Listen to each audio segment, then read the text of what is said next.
Madame, Monsieur, bonsoir, bienvenue dans ce journal. Voici ce que domine l'actualité. La Côte d'Ivoire et la France ensemble dans le renforcement de la coopération dans divers domaines.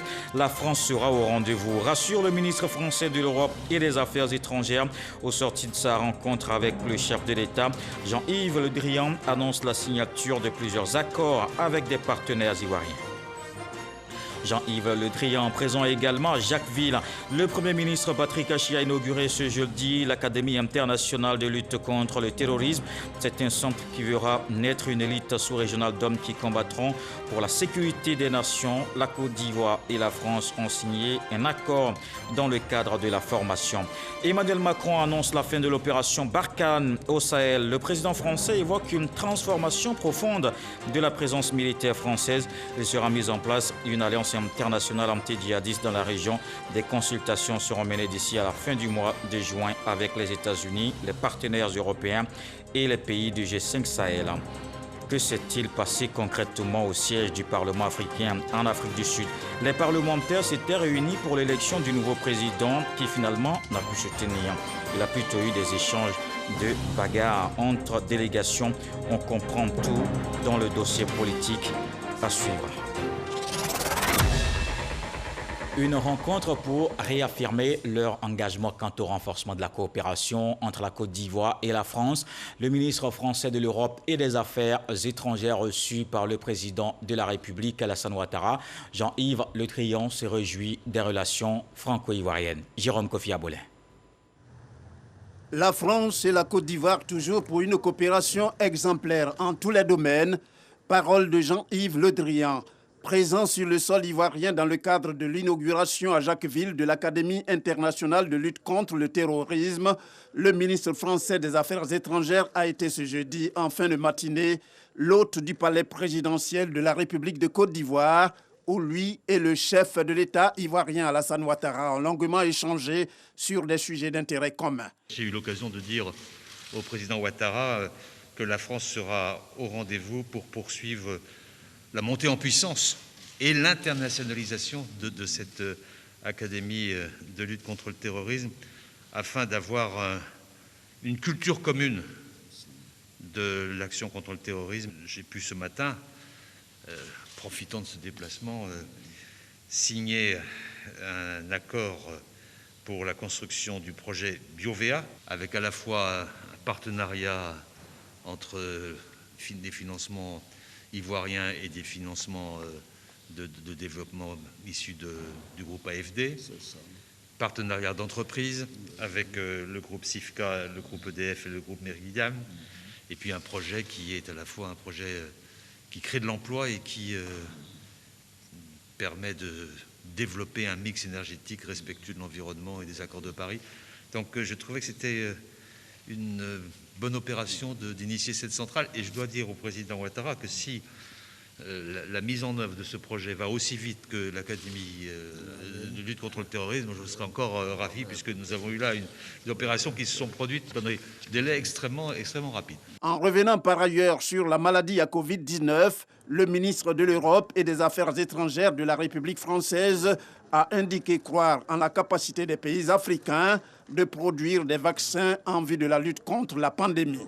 Et Jean-Yves Le Drian d'ajouter que la France et la Côte d'Ivoire vont fédérer leurs efforts pour identifier ce qu'il y a à faire dans ce sens par le truchement de l'Institut Pasteur. Jean-Yves Le Drian et le Premier ministre Patrick Achi se sont rendus ce jeudi à Jacquesville pour l'inauguration officielle de l'Académie internationale de lutte contre le terrorisme. Ce centre est une initiative née depuis 2017 entre les présidents Emmanuel Macron et Alassane Ouattara. La mise en place de cette académie repose essentiellement sur la formation. Erwan Guivet. Située dans les environs de la ville de Jacquesville, l'Académie internationale de lutte contre le terrorisme. 1100 hectares ont été nécessaires pour sa construction. C'est cette académie qu'a inauguré le Premier ministre Patrick Achi en compagnie du ministre français de l'Europe et des Affaires étrangères, Jean-Yves Le Drian. Avec eux, plusieurs membres du gouvernement. En quoi consisteront les missions de cette académie? Elle permettra le démarrage des activités d'entraînement, de formation des cadres et de réflexion stratégique sur un site adapté. avec des réalisations d'environ 15 milliards de francs CFA. Ces réalisations permettent d'accueillir une structure de direction, d'assurer simultanément 3 stages de formation de 25 stagiaires, d'héberger 25 stagiaires et en nourrir 80, d'entraîner des unités dans les domaines de contre-terrorisme, en milieu urbain et rural, du tir et de la protection rapprochée. De mettre en œuvre les 3 piliers de formation de l'AILCLCT, à savoir l'entraînement pour les unités spécialisées, je veux parler principalement des forces spéciales, la formation des cadres acteurs de la lutte antiterroriste issus des ministères de la Justice, de la Défense et de l'Intérieur, et sans doute d'autres ministères à l'avenir. La recherche stratégique sur l'étude de la menace terroriste. Combattre le terrorisme est une responsabilité commune. Il faut s'unir pour faire face à la menace. Avec l'appui de la France, des Européens, de la communauté internationale, les États de la région doivent intensifier leur coopération militaire, leur coopération sécuritaire et leur coopération judiciaire. Et en agissant avec la même énergie, avec la même exigence sur l'ensemble du spectre du contre-terrorisme. Et c'est très précisément le sens et la vocation de l'AILCT, dont la création a été annoncée par les présidents Ouattara et les présidents Macron en 2017, et dont les premières formations ont débuté à Abidjan dès 2019 et qui va pouvoir maintenant fonctionner à plein régime ici à Jacquesville. Monsieur le Premier ministre, nos partenaires africains peuvent compter sur le soutien de la France, aussi bien en termes financiers que de coopération technique. Plusieurs de nos experts ont déjà rejoint l'Académie. Mais l'Australie, les Pays-Bas, la Norvège ont également déjà répondu présent. Et l'internationalisation de l'Académie va se poursuivre. Devant la menace que constitue le terrorisme pour la stabilité des États, le Premier ministre Patrick Hachi a appelé les États de l'Afrique de l'Ouest à s'approprier cette académie. Nous savons tous à quel point la menace terroriste est une plaie pour ce sous-continent. Cette nouvelle Académie internationale, soyons-en tous immensément fiers, parce que se dessine là le futur de la paix sur le continent. Une élite sous-régionale de femmes et d'hommes à même de prendre le destin sécuritaire de l'Afrique de l'Ouest en main, forgée dans la communauté des armes, dans la fraternité des bancs d'une institution d'excellence et le creuset de valeurs partagées. Oui, ce ne sont pas seulement des experts que l'Académie formera, ce sont des camarades qui partageront un savoir, un combat, une confiance, un espoir. Ils seront notre fierté, comme ils auraient été celle de notre frère, feu le Premier ministre Ahmed Bakayoko, qui a également œuvré pour le lancement de ce projet. Je suis certain qu'il veille d'où il est sur cette cérémonie. Je voudrais également saluer et féliciter ici Monsieur le ministre d'État, ministre de la Défense, Ibrahim Téné Ouattara, qui, en si peu de temps, a permis l'achèvement des travaux que nous inaugurons aujourd'hui. Dévoilement de la plaque inaugurale, coupure symbolique du ruban, puis visite des locaux par le Premier ministre Patrick Hachi, avec à ses côtés le ministre français Jean-Yves Le Drian. Les personnalités présentes ont procédé à la signature du livre d'or de l'Académie internationale de lutte contre le terrorisme. Et sur la question, c'est un tournant majeur qui s'annonce dans la lutte contre le djihadisme dans le Sahel. C'est la fin de l'opération Barkhane. Annonce faite ce jeudi par le président français. Il évoque une transformation profonde de la présence militaire de la France dans la région. L'opération Barkhane et la situation au Sahel étaient au menu d'une réunion du Conseil de défense ce mercredi. Le calendrier et les modalités de la fin de l'opération Barkhane seront dévoilées fin juin, selon le chef de l'État. Fin mai 2021, les parlementaires panafricains s'étaient réunis à Johannesburg, en Afrique du Sud. La session avait pour objet le renouvellement des instances, notamment l'élection du nouveau président. Seulement voilà, le vote n'a pu se tenir, atmosphère surchauffée, les débats débouchent sur des scènes de bagarre entre délégations. Alors question, que s'est-il passé concrètement au siège du Parlement panafricain? Quelles sont les missions de cette assemblée consultative de l'Union africaine? Des réponses dans le dossier politique avec Moussa Konaté.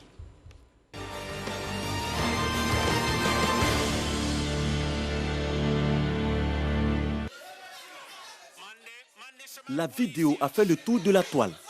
Des parlementaires réunis le 31 mai dernier en Afrique du Sud pour élire le nouveau président du Parlement panafricain se sont livrés à une confrontation physique et à des violences verbales.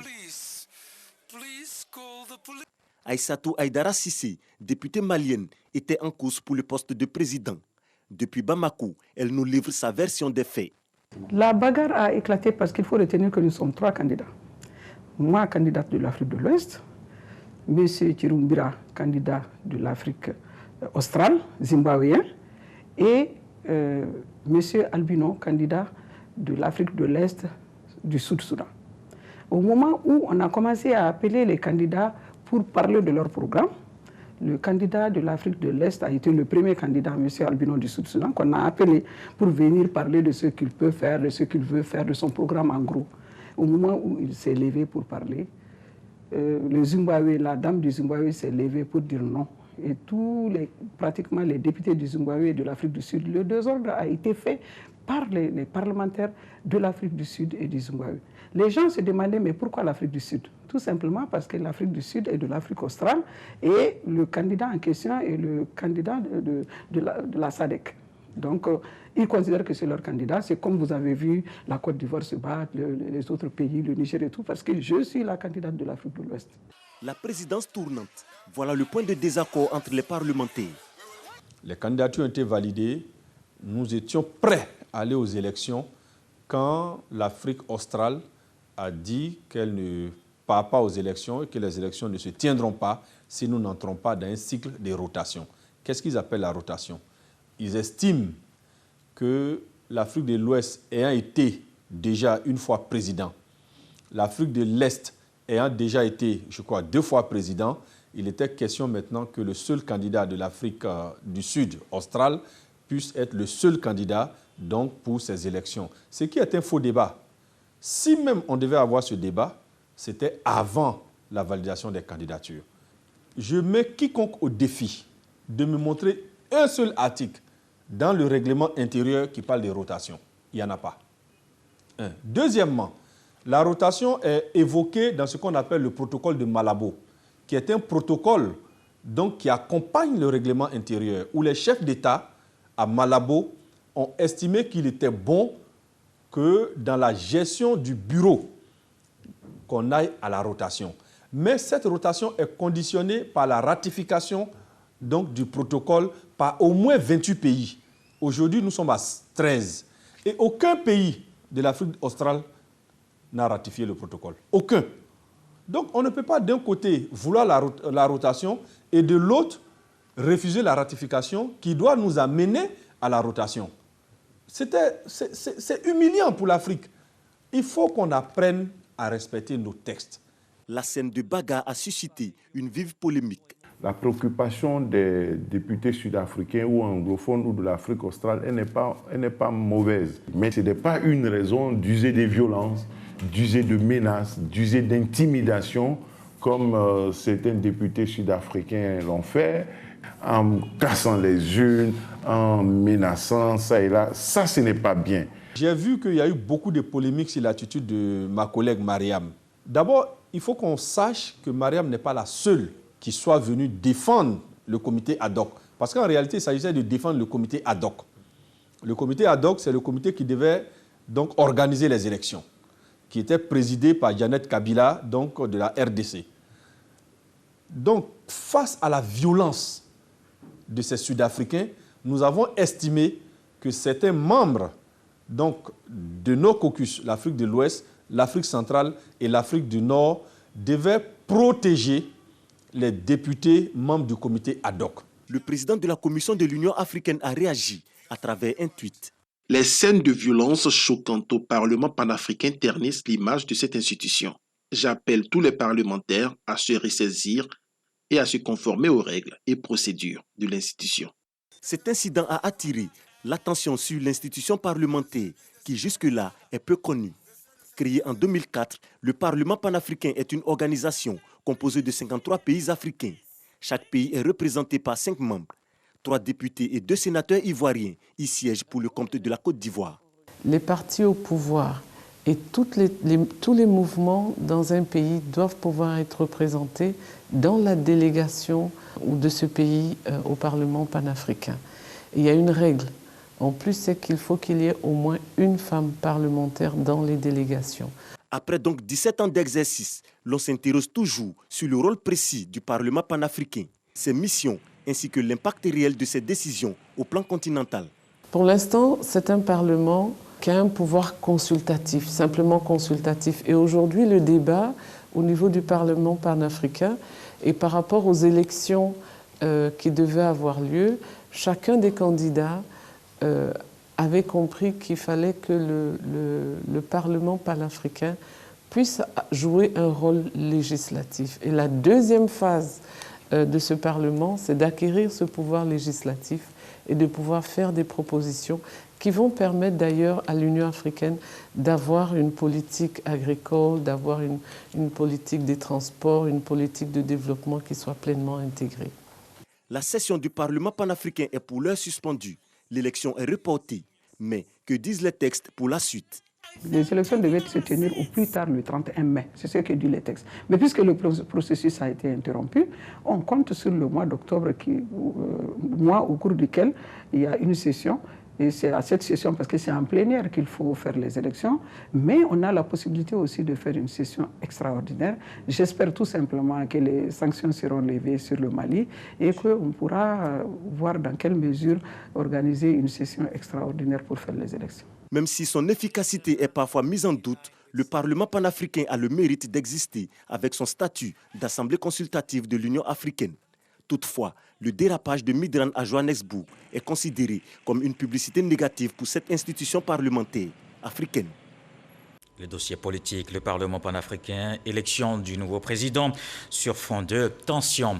Le COSIM joue sa partition dans le renforcement de la paix en Côte d'Ivoire. La question au centre de la rencontre entre le guide suprême de la communauté musulmane et les ambassadeurs des États-Unis et d'Égypte, le cheikh Aïma Ousmane Diakité et ses hôtes du jour ont insisté sur la préservation de la cohésion sociale.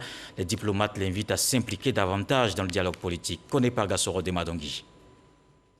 Richard Bell, ambassadeur des États-Unis en Côte d'Ivoire au cabinet de Cheikh Aïma Ousmane Diakité, président du Conseil supérieur des imams des mosquées des affaires islamiques COSIM. Au centre des échanges, la consolidation et la préservation de la paix en Côte d'Ivoire.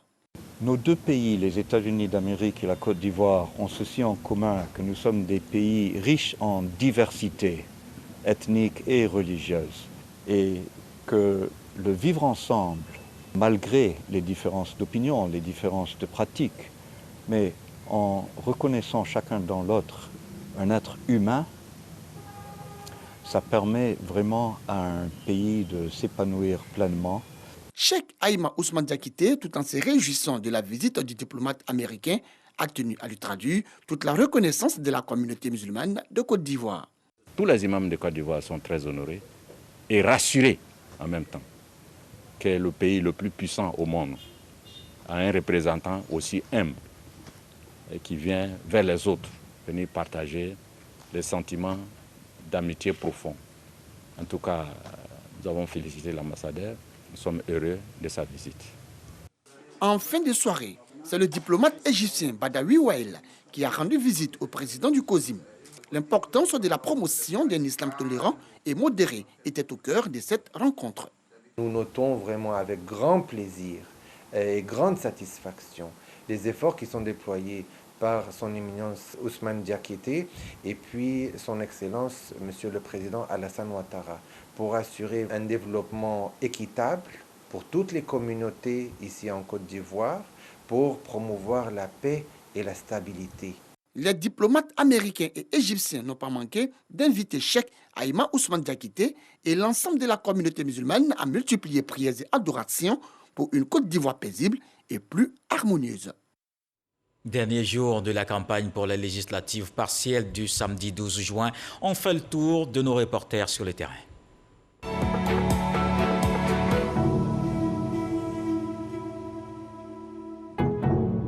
À Séguéla, la campagne s'est déroulée sans heurts. Les candidats du RHDP et PDCI-EDS sont mobilisés, les électeurs en toute tranquillité. Les populations de la commune souhaitent une suite tout aussi paisible des élections sans violence. Abou Sanogo. La ville de Séguéla vaque paisiblement à ses occupations. Mais n'oublie pas la campagne pour les législatives partielles ouverte depuis le 4 juin dernier.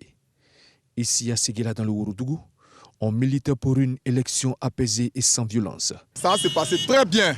Il n'y aura pas d'incident ni rien. On est tous de la même famille. Après Dieu, tous les candidats aussi, ça n'a qu'à passer bien, à les voter aussi propre. Les gens n'ont qu'à conseiller les enfants pour pas qu'ils vont faire parler. Les caravanes des candidats en lice circulent librement pour allier les lieux de meeting et autres rencontres. Les populations attendent beaucoup de celui qui sera au soir du 12 juin prochain, leur représentant à l'Assemblée nationale. Un bon député, c'est celui qui est à l'écoute des populations, c'est celui qui est avec la population. Quand je regarde l'environnement, je sais qu'il n'y aura pas de palabres. Le bon député, c'est celui-là même qui s'imprègne de la réalité de sa population. Nous en appelons vraiment au calme des deux partis pour dire que celui du PDC est un enfant de Séguéla, celui du RHDP c'est un enfant de Séguéla. Donc après tout, c'est Séguéla qui gagne. Il s'agit de pourvoir le siège laissé vacant par Ahmed Bakayoko, élu le 6 mars dernier, mais très tôt rappelé à Dieu. Celui qui est parti, et puis on vient le remplacer là, il était proche de la population. Mais il n'y a pas quelqu'un qui dit son mauvais nom ici. Que celui qui le remplace là soit à la hauteur, peut-être même qu'il fasse plus que ça. Que ça se termine très bien et qu'on ait un député pour remplacer notre papa, pour continuer ce qu'il avait déjà commencé, qui n'a pas pu terminer. L'élection à Séguéla, là, ça n'a qu'à être bien propre. Nous, on ne veut pas parler. Toutes les populations se disent disposées à œuvrer pour la bonne tenue du scrutin. On reste dans le Woroba. Tout est fin prêt à Ouaninou pour la tenue d'un bon scrutin. Le matériel électoral est déjà sur place. Les forces de défense et de sécurité sont également mobilisées. Le préfet du département invite à aller voter dans le calme. On fait le point avec F. Boué. Ouaninou, à quelques heures de la fin de la campagne pour les législatives partielles. Il est 15h05 ce mercredi 9 juin. Nous sommes au siège de la commission électorale indépendante du département de Ouaninou. Le matériel électoral est déjà là. Un peu plus loin, au groupe scolaire Ouaninou, les agents des bureaux de vote sont en train d'être formés. Les agents qui doivent aller sur le terrain par rapport aux élections qui vont se passer. Ils forment pratiquement sur le code électoral, le déroulement de tout le processus de vote, commencer comme on appelle, à l'ouverture des bureaux de vote et jusqu'à la fermeture des bureaux de vote. Les dépouillements qui se font et après on passe à la proclamation des différents résultats dans les différentes salles au fait. Au centre-ville, précisément à la gare, à 16h passées, nous trouvons les lieux d'animation des candidats en liste déserts. Renseignements pris, ils sont en pleine campagne de proximité dans les différentes localités de la circonscription électorale. Ensuite, nous nous rendons à la préfecture. Le préfet du département, Boni Kwaku Adolphe, fait le point de la campagne depuis son ouverture. Les candidats ont préconisé la campagne de proximité, ce qui fait que nous n'avons pas les grands meetings, mais ils ont des QG à la gare où de temps en temps, ils font de l'animation. Donc jusqu'à aujourd'hui, il n'y a pas d'incident.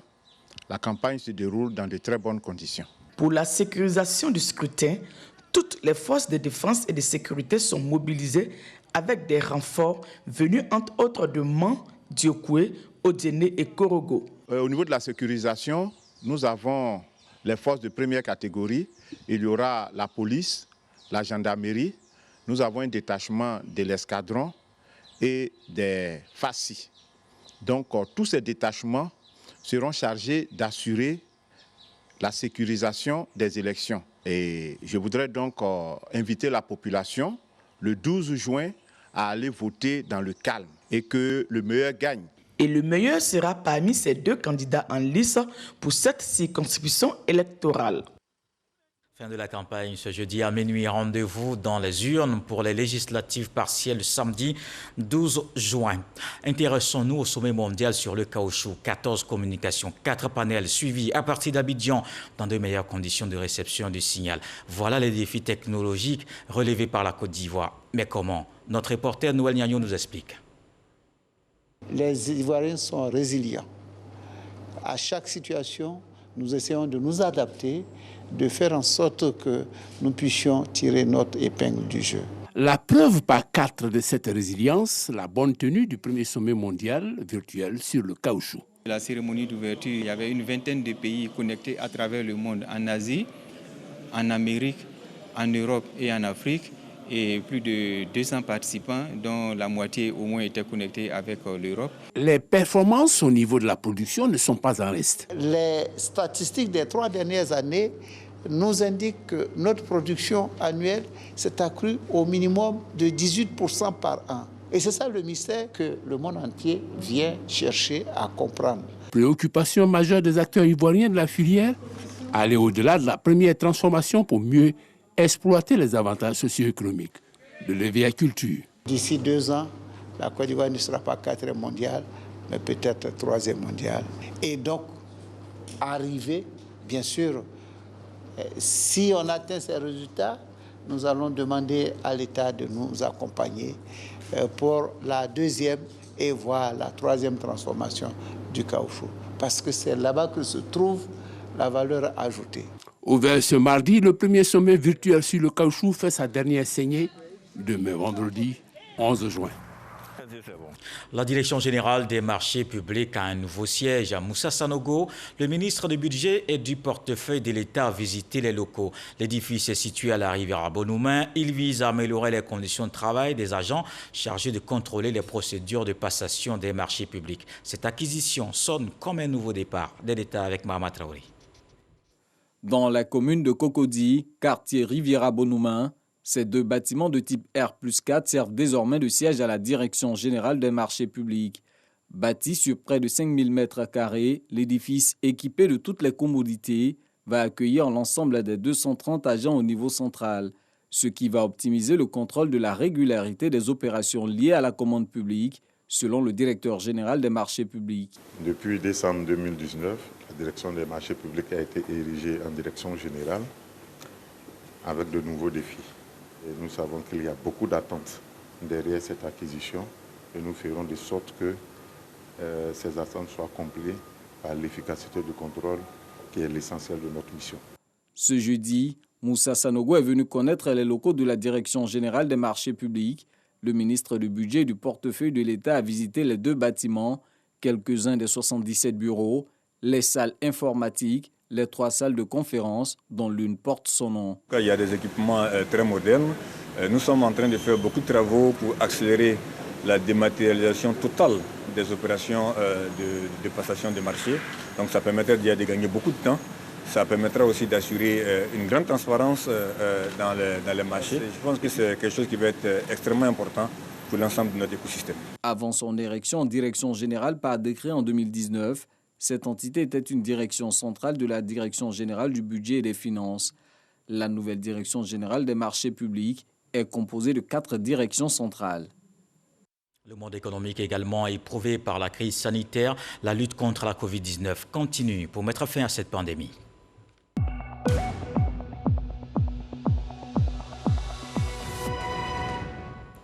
Voici les chiffres de ce jour. 58 nouveaux cas de Covid-19, 31 guéris, pas de décès. La Côte d'Ivoire compte donc 47 605 cas confirmés, 47 092 personnes guéries, 306 décès, 207 cas actifs, 662 848 doses de vaccins ont été administrées au 9 juin 2021. Ce jeudi, la Direction générale de la recherche et les parties prenantes dans la promotion de la recherche scientifique se sont réunis dans la ville historique de Grand-Bassam. Les travaux vont permettre de sortir une feuille de route et le cadre pragmatique en vue de redynamiser le secteur de la recherche. L'objectif est de trouver des ressources afin de financer la recherche, faire en sorte que ce domaine soit véritablement un moteur de développement. La ministre de la Famille, de la Femme et de l'Enfant a lancé ce jeudi les examens des institutions de formation et d'éducation féminine. Cette année, 714 candidates prennent part aux compositions sur toute l'étendue du territoire national. Nasseneba Touré était à Makori pour s'assurer du bon déroulement des épreuves. Michel Mambo. 714 auditrices et auditeurs des IFEF, Instituts de formation et d'éducation féminine, repartis dans 17 centres sur toute l'étendue du territoire national. Après une année scolaire bien remplie, l'heure est à l'évaluation. J'aime bien la couture et je voudrais avoir d'abord un diplôme et puis être habilité à ouvrir un atelier de couture.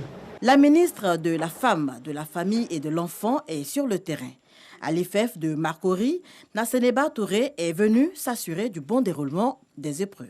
L'éducation de la jeune fille, la formation, l'autonomisation de la femme, les IFEF offrent aux populations vulnérables, femmes, jeunes filles déscolarisées et même quelques hommes désormais, l'opportunité de s'insérer dans le tissu socio-économique. Pour donc élargir l'éventail de ces opportunités, des réformes sont annoncées.